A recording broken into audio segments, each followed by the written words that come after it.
Hi,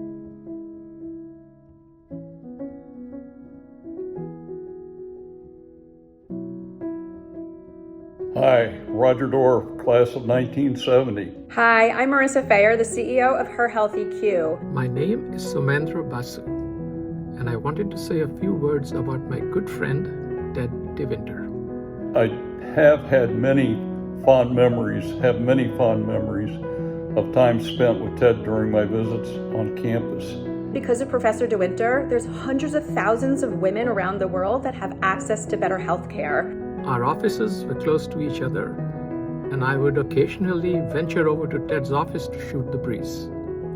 I know that my propensity to shoot the breeze is a well-kept secret, but hey, if there's one person who liked to shoot the breeze more than me, it was Ted, and we would talk about everything under the sun.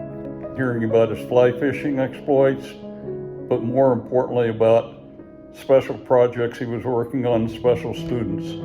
One summer, I received a mysterious postcard that was supposedly signed by the Indian Cricket Board, stating that I was chosen to captain the Indian cricket national team. Although there was no mention of Ted on that card, I immediately sensed Ted's mischievous handprints all over this affair.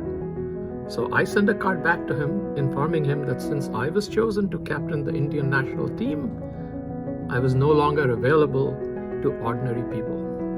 I also wrote that this card with my autograph was my final parting gift to him. I think Ted loved that card. Without him, I would not become an engineer, and engineers solve problems. And because of him, I am solving the women's healthcare equity and access gap.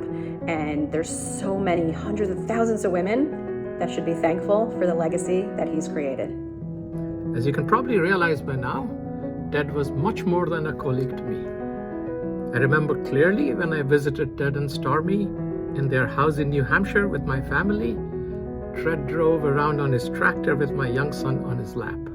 Many years later, my son joined the College of Engineering and took Ted's Engineering Economy course.